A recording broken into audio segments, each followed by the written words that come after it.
Charlie and the Chocolate Factory by Roald Dahl. Chapter 23. Everybody stopped and crowded to the door. The top half of the door was made of glass. Grandpa Joe lifted Charlie up so that he could get a better view, and looking in, Charlie saw a long table, and on the table there were rows and rows of small, white, square-shaped sweets. The sweets looked very much like square sugar lumps, except that each of them had a funny little pink face painted on one side. At the end of the table, a number of Oompa Loompas were busily painting more faces on more sweets. "There you are," cried Mr. Wonka. "Square sweets that look round." "Well, they don't look round to me," said Mike TV. "They look square," said Veruca Salt. "They look completely square." "But they are square," said Mr. Wonka. "I never said they weren't." "You said they were round," said Veruca Salt. "I never said anything of the sort," said Mr. Wonka. "I said they looked round." "But they don't look round," said Veruca Salt. "They look square." "They look round," insisted Mr. Wonka. "They most certainly do not look round," cried Veruca Salt. "Veruca, darling," said Mrs. Salt, "pay no attention to Mr. Wonka. He's lying to you." "My dear old fish," said Mr. Wonka, "go and boil your head." "How dare you speak to me like that?" shouted Mrs. Salt. "Oh, do shut up," said Mr. Wonka. "Now, watch this." He took a key from his pocket and unlocked the door and flung it open. And suddenly, at the sound of the door opening, all the rows of little square sweets looked quickly round to see who was coming in. The tiny faces actually turned towards the door and stared at Mr. Wonka. "There you are," he cried triumphantly. "They're looking round. There's no argument about it. They are square sweets that look round." "By golly, he's right," said Grandpa Joe. "Come on," said Mr. Wonka, starting off down the corridor again. "On we go. We mustn't dawdle."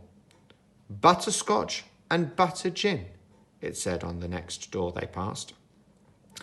"Now that sounds a bit more interesting," said Mr. Salt, Veruca's father. "Glorious stuff," said Mr. Wonka. "The Oompa Loompas will adore it. It makes them diddly. Listen, you can hear them in there now, whooping it up." Shrieks of laughter and snatches of singing could be heard coming through the closed door. "They're drunk as lords," said Mr. Wonka. "They're drinking butterscotch and soda. They like that best of all. Butter gin and tonic is also very popular. Follow me, please. We really mustn't keep stopping like this." He turned round. He turned right. They came to a long flight of stairs. Mr. Wonka slid down the banisters. The three children did the same. Mrs. Salt and Mrs. TV, the only women now left in the party, were getting very out of breath. Mrs. Salt was a great fat creature with short legs, and she was blowing like a rhinoceros. "This way!" cried Mr. Wonka, turning left at the bottom of the stairs.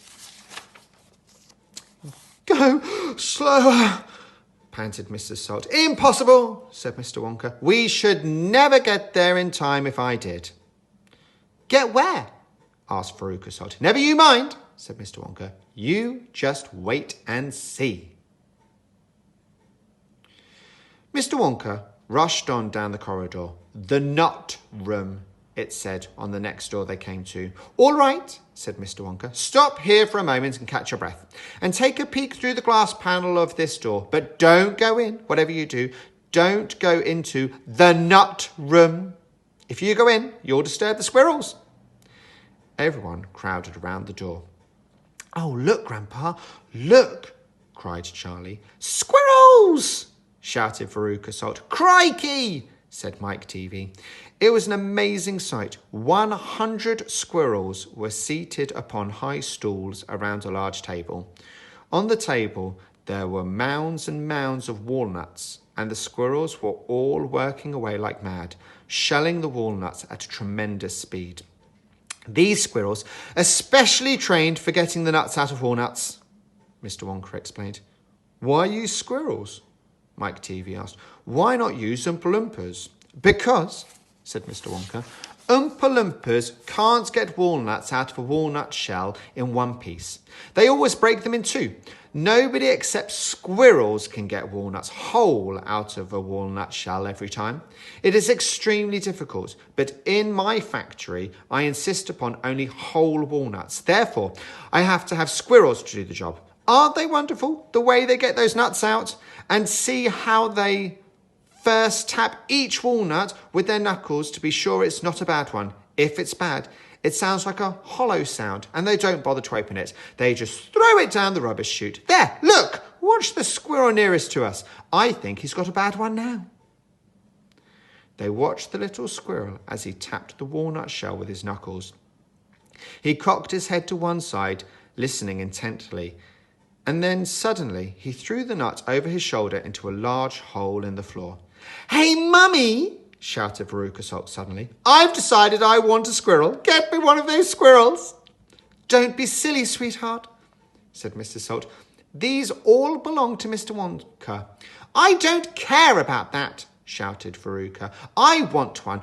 All I've got at home is 2 dogs and 4 cats and 6 bunny rabbits and 2 parakeets and 3 canaries and a green parrot and a turtle and a goldfish and a cage of white mice and a silly old hamster. I want a squirrel!" "All right, my pet," Mrs. Salt. Charlie in the Chocolate Factory, Chapter 24, Veruca in the Nut Room. Mr. Wonka rushed on down the corridor. "The nut room," it said on the next door they came to. "All right," said Mr. Wonka. "Stop here for a moment and catch your breath. Take a peek through the glass panel of this door. But don't go in. Whatever you do, don't go into the nut room. If you go in, you'll disturb the squirrels." Everyone crowded around the door. "Look, Grandpa, look!" cried Charlie. "Squirrels!" shouted Veruca Salt. "Crikey!" said Mike TV. It was an amazing sight. 100 squirrels were seated upon high stools around a large table. On the table there were mounds and mounds of walnuts, and the squirrels were all working away like mad, shelling the walnuts at a tremendous speed. "These squirrels are specially trained for getting the nuts out of walnuts," Mr. Wonka explained. "Why use squirrels?" Mike TV asked. "Why not use Oompa Loompas?"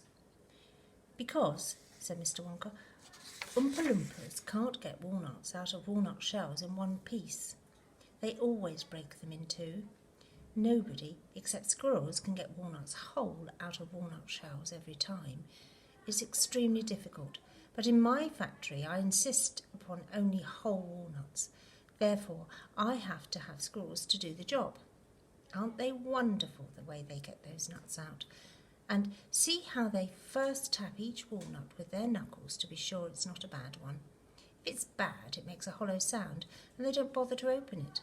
They just throw it down the rubbish chute. There, look, watch the squirrel nearest to us. I think he's got a bad one now." They watched the little squirrel as he tapped the walnut shell with his knuckles. He cocked his head to one side, listening intently. Then suddenly he threw the nut over his shoulder into a large hole in the floor. "Hey, Mummy!" shouted Veruca Salt suddenly. "I've decided I want a squirrel. Get me one of those squirrels." "Don't be silly, sweetheart," said Mrs. Salt. "These all belong to Mr. Wonka." "I don't care about that," shouted Veruca. "I want one. And all I've got at home is 2 dogs, 4 cats and 6 bunny rabbits and 2 parakeets and 3 canaries and a green parrot and a turtle and a bowl of goldfish and a cage of white mice and a silly old hamster. I want a squirrel." "All right, my pet," said Mrs. Salt soothingly. "Mummy'll get you a squirrel just as soon as she possibly can." "But I don't want any old squirrel," Veruca shouted. "I want a trained squirrel." At this point, Mr. Salt, Veruca's father, stepped forward. "Very well, Wonka," he said importantly, taking out a wallet full of money. "How much do you want for all of these squirrels? Name your price." "They're not for sale," said Mr. Wonka answered. "She can't have one." "Who says I can't?" shouted Veruca. "I'm going in to get one myself this very minute." "Don't!" said Mr. Wonka quickly. But it was too late. The girl had already thrown open the door and rushed in. The moment she entered the room, 100 squirrels stopped what they were doing and turned their heads and stared at her with small black beady eyes. Veruca Salt stopped also and stared back at them. Then her gaze fell upon a pretty little squirrel sitting nearest to her at the end of the table. The squirrel was holding a walnut in its paws. "All right," Veruca said. "I'll have you." She reached out her hands to grab the squirrel, but as she did so, in that first split second when her hands started to go forward, there was a sudden flash of movement in the room, like a flash of brown lightning, and every single squirrel around the table took a flying leap towards her and landed on her body. 25 of them caught hold of her right arm and pinned it down. 25 more caught hold of her left arm and pinned that down. 25 caught hold of her right leg and anchored it to the ground. 24 caught hold of her left leg. And the one remaining squirrel, obviously the leader of them all, climbed up on her shoulder and started tapping the wretched girl's head with its knuckles. "Save her!" screamed Mrs. Salt. "Veruca, come back! What are they doing to her?" "They're testing her to see if she's a bad nut," said Mr. Wonka. "You watch." Veruca struggled furiously, but the squirrels held her tight, and she couldn't move. The squirrel on her shoulder went tap, tap, tapping the side of her head with his knuckles. Then all at once the squirrels pulled Veruca to the ground and started carrying her across the floor. "My goodness, she is a bad nut after all," said Mr. Wonka. Her head must have sounded quite hollow. Veruca kicked and screamed, but it was no use.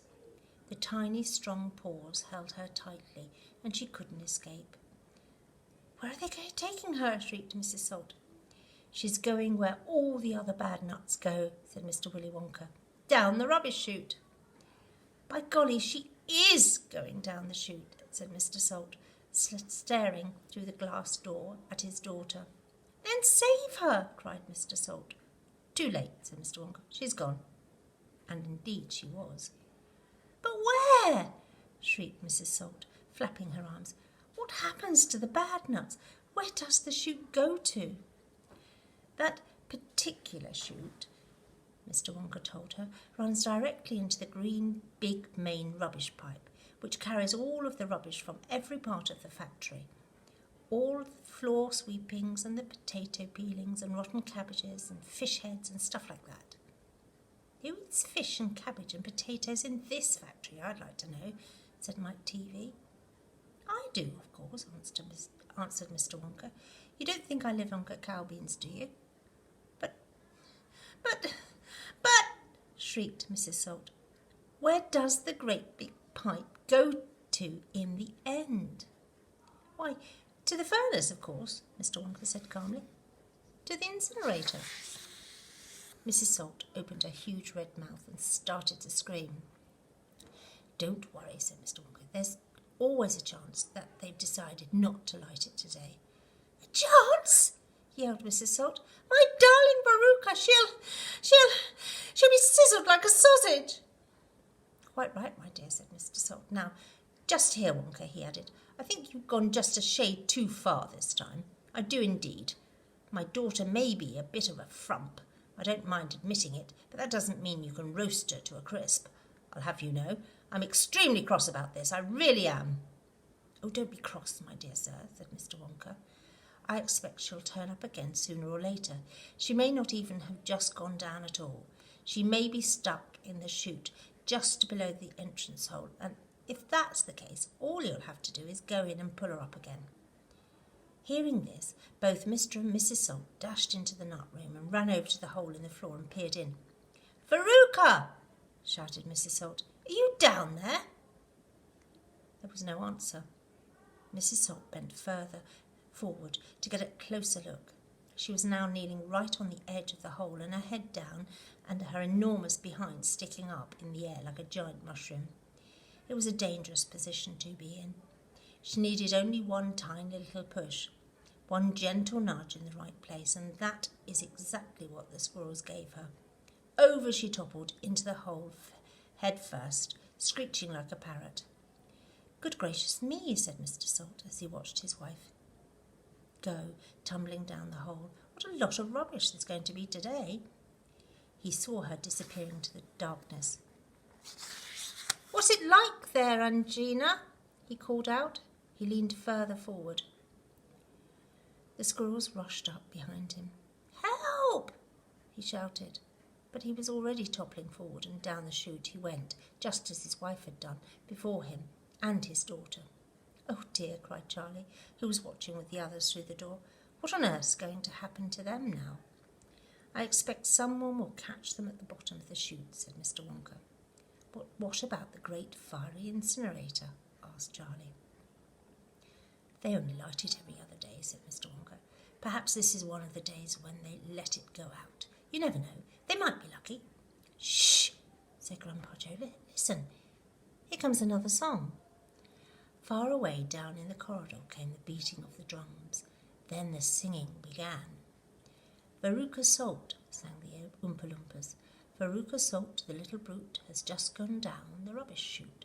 And as we very rightly thought that in a case like this we ought to see the thing completely through, we've polished off her parents too. Down goes Veruca, down the drain, and here perhaps we should explain that she will meet as she descends a rather different set of friends. To those that she has left behind, these won't be nearly so refined. A fish head, for example, cut this morning from a halibut. Hello, good morning, how do you do? How nice to meet you. How are you? And then a little further down, a mass of others gather round. A bacon rind, some rancid lard, a loaf of bread gone stale and hard, a steak that nobody else could chew, an oyster from an oyster stew. Some liverwurst, or so old and grey, one smelled it from a mile away, a rotten nut, a reeky pear, a thing the cat left on the stair, and lots of other things as well, each with a rather horrid smell. These are Veruca's newfound friends that she will meet as she descends, and this is the price she has to pay for going so very far astray. But now, my dears, we think you might be wondering if it really right that every single bit of blame and all the scolding and the shame should fall upon Veruca Salt, if she the only one at fault? For though she's spoiled, and dreadfully so, a girl can't spoil her herself, you know. Who spoiled her then? Ah, who indeed? Who pandered to her every need? Who turned her into such a brat? Who are the culprits? Who did that? Alas, you needn't look so far to find out who these sinners are. They are, and this is very sad, her loving parents, Mum and Dad, and that is why we're glad they fell into the rubbish chute as well.